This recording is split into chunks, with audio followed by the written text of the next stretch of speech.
polar bears.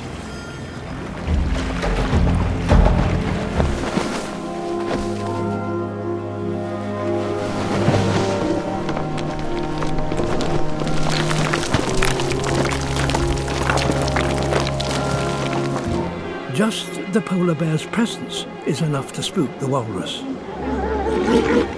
Even once the polar bears have moved on, the walrus need to return to the sea, and some take the nearest way to do so.